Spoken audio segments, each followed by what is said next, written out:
We were reading the chapter 9, and the name of the chapter is Rise of Indian Nationalism. हमारे जो देश में भारतीय हैं उनके अंदर राष्ट्रभक्ति कैसे जागी, वो हम इस चैप्टर में पढ़ रहे हैं। हमने दो पार्ट पढ़ लिया है। इन केस अभी तक आपने पार्ट 1 और पार्ट 2 नहीं पढ़ा है तो उसका लिंक आपको डिस्क्रिप्शन में मिल जाएगा। आज के वीडियो में हम पढ़ेंगे पार्ट 3 और चीज़ों को अच्छे से समझेंगे एक एक लाइन पढ़ के। तो चलिए अब हम कंटिन्यू करते हैं।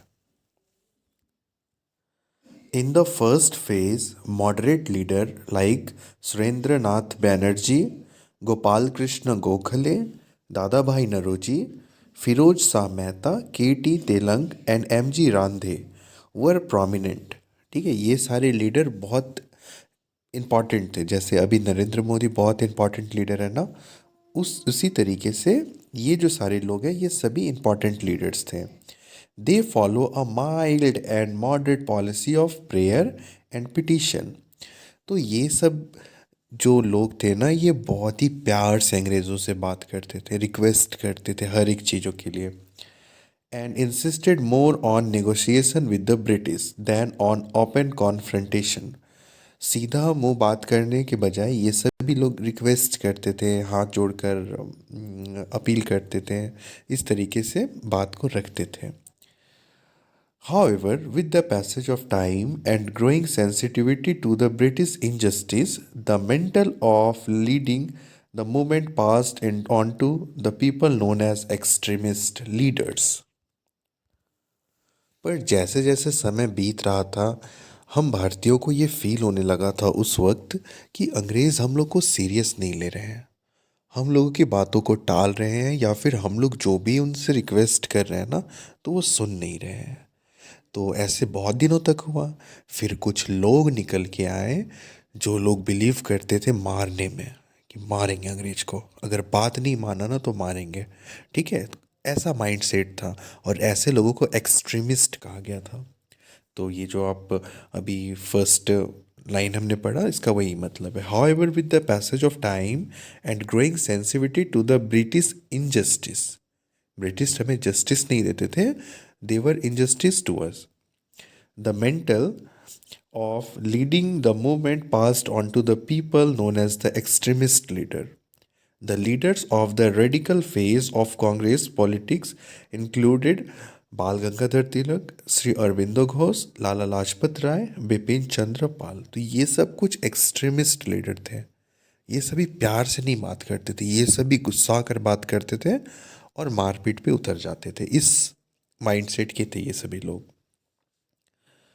They demanded drastic change. और इन सभी जो एक्सट्रीमिस्ट लोग थे, इन सभी को तुरंत चेंज चाहिए था, तुरंत में चेंज चाहिए था। इसका ये मतलब होता है ना कि अगर कोई चीज़ है, कोई पॉलिसी है अंग्रेज़ों का, और वो अगर हम लोग के लिए ठीक नहीं है ना, तो ये जो एक्सट्रीमिस्ट लीडर थे वे बोलते थे इसको तुम तुरंत चेंज करो, अभी के अभी। Their movement became more aggressive, and finally, the entry of Mahatma Gandhi transformed the national movement.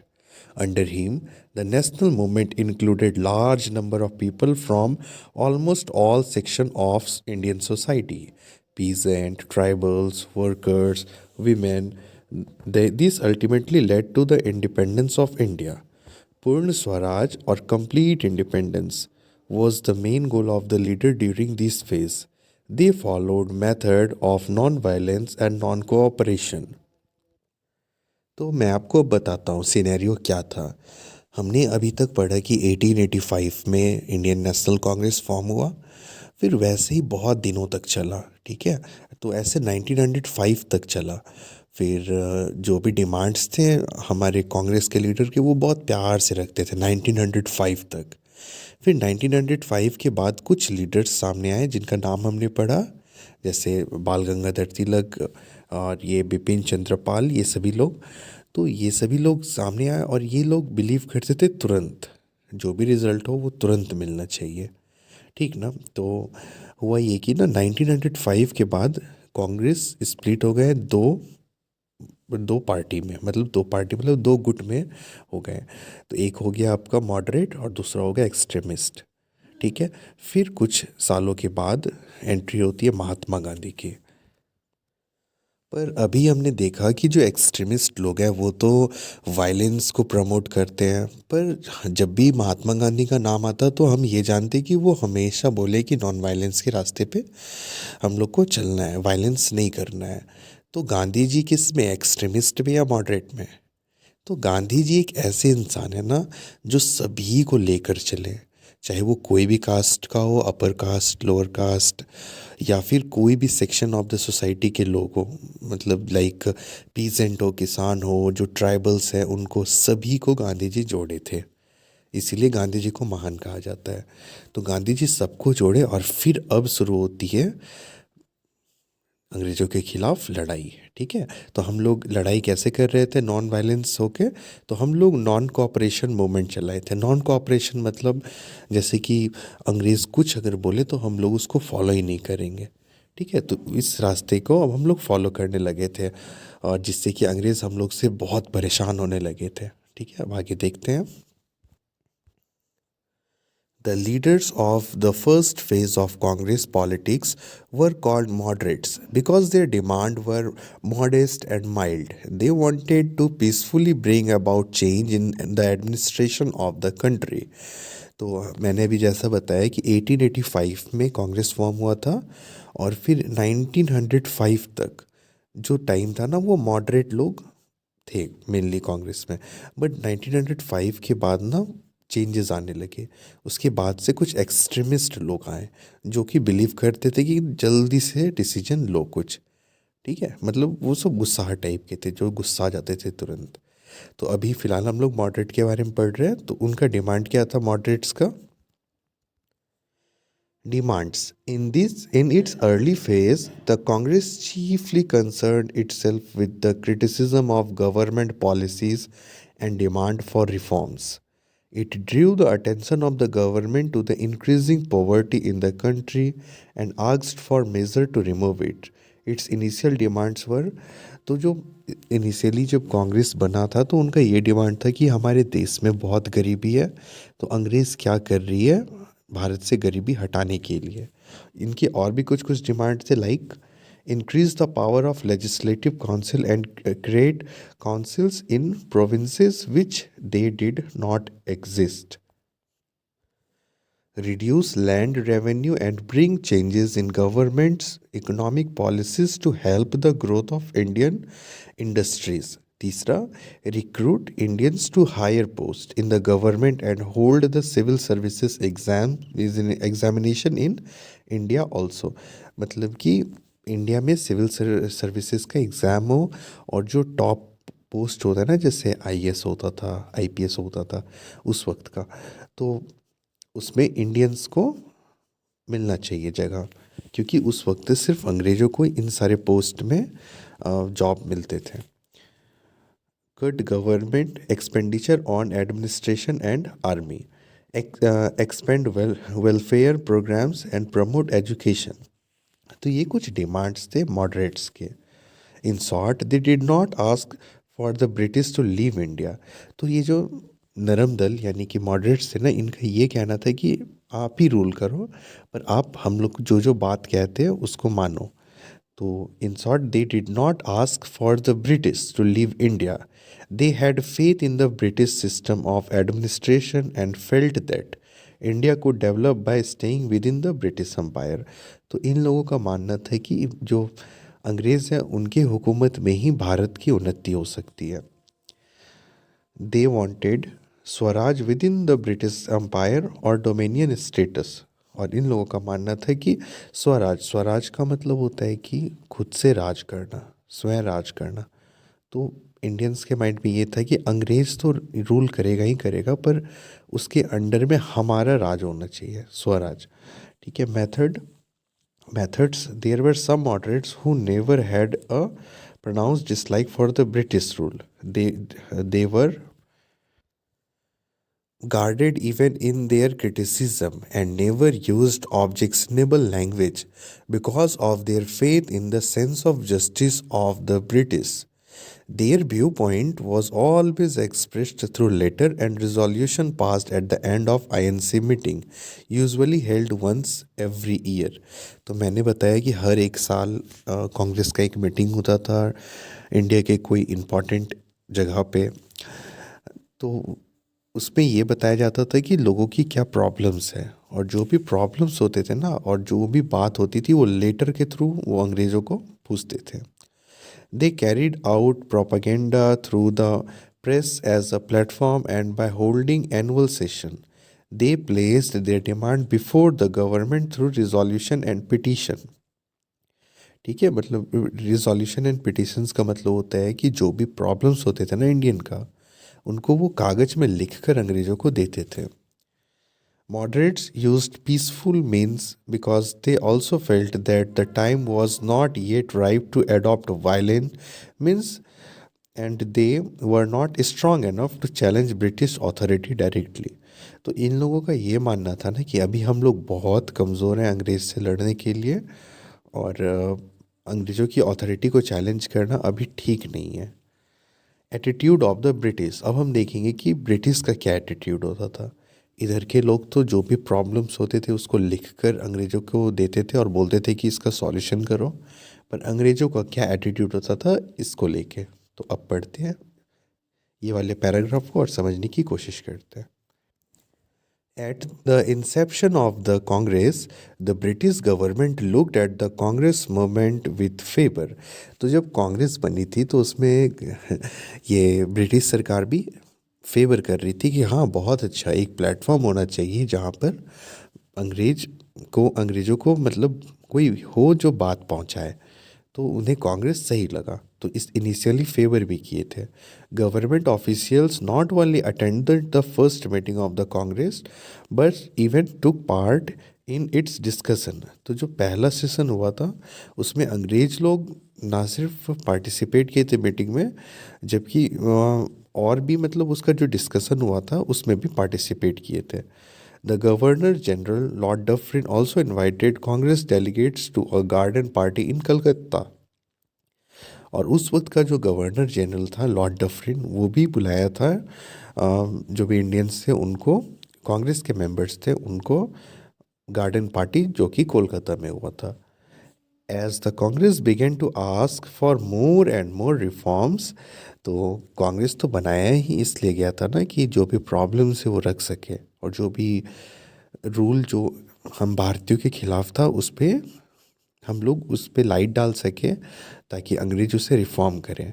पर हम लोग इतना सारा कंप्लेन लेके गए थे कि अंग्रेज को बहुत प्रॉब्लम होने लगी थी। As the Congress began to ask for more and more reforms, the attitude of the government became hostile, and the Congress was branded a seditious organization.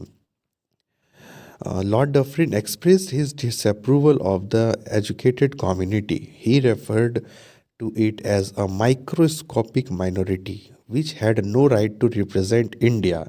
ठीक है, अब इन्हें दिक्कत होने लगा और फिर ये बोल रहे हैं अब जो इनिशियली फेवर किए थे वो अब कह रहे हैं कि तुम्हें इंडिया को रिप्रेजेंट करने का कोई अधिकार नहीं है।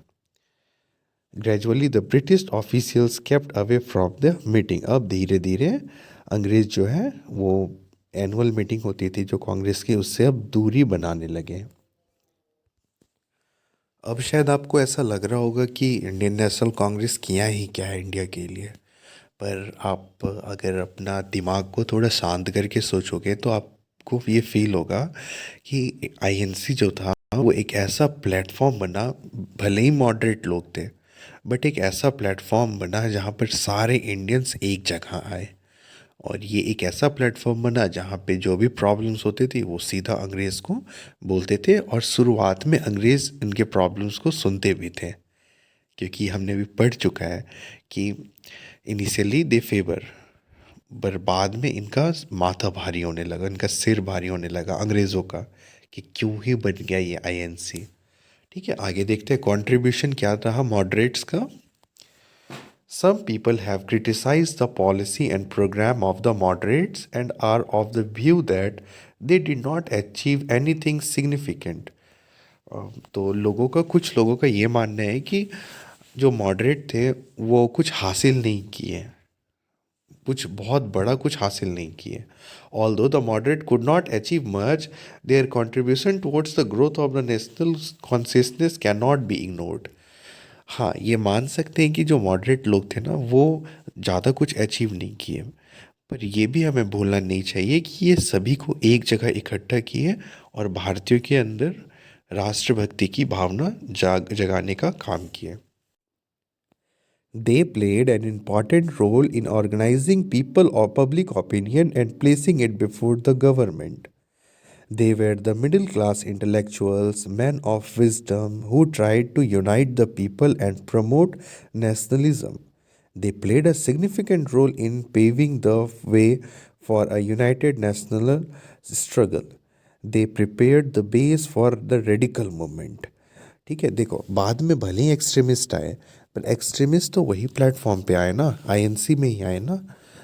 तो आईएनसी के लिए बेस ये मॉडरेट लोग बना दिए थे. अगर यही मॉडरेट लोग अगर एक्सट्रीमिस्ट हो जाते शुरू में, तो अंग्रेज आसानी से ये आईएनसी को ख़त्म कर देते. ठीक ना. तो they played a significant role in paving the way for the united national struggle. They prepared the base for the radical movement. With their knowledge and training in political affairs, they were able to rise the national movement to a higher level. But there was a lot that was yet to be achieved. हाँ, जो moderates थे वो बहुत ज़्यादा कुछ नहीं किए, पर ये एक फाउंडेशन बना दिए लोगों के अंदर, ये राष्ट्रभक्ति की भावना जगाने में ये बहुत काम किए. Emergence of new trend. From the very beginning, the British were against the Congress policy of demanding reforms. By the Indian Council Act of 1892, the freedom of the press was curtailed. ठीक है, freedom of the press मतलब कि जो भी newspaper है उसमें कोई भी आर्टिकल आप अंग्रेज़ों के खिलाफ नहीं लिख सकते हो. तो ये सारे चीज़ थे. Indian continued to be denied basic political rights, और इंडियंस को जो बेसिक पॉलिटिकल राइट्स हैं उससे भी दूर रखा गया. It fell far short of the expectation of the Indian leaders. Some of them, particularly the younger lot, became disillusioned with the British sense of justice. तो जो यंग जो पॉलिटिकल लीडर्स थे लाइक भगत सिंह हो गए, राजगुरु, सुखदेव, तो ये सभी बहुत चिढ़ते थे अंग्रेज़ों से, क्योंकि अंग्रेज़ों का जो जस्टिस करने का तरीका था वो बहुत ही बुरा था. They become convinced that mere appeal would get them nowhere. If Indians were to win right, they would have to struggle for them. ठीक है. Moreover a large section from the lower middle class and later the common people were drawn toward the national movement. This change its character and transformed it into a mass movement. फिर धीरे धीरे हम सारे भारतीयों के अंदर में राष्ट्रभक्ति की भावना जागने लगी. फिर चाहे वो अपर क्लास हो या लोअर क्लास हो या कोई भी हो, सबके अंदर अब एक ही चीज़ थी कि अंग्रेज़ों भारत छोड़ो. ठीक है. और फिर लास्ट में हमें आज़ादी भी मिली. So this was the whole chapter. I hope you like it. Thank you so much for watching.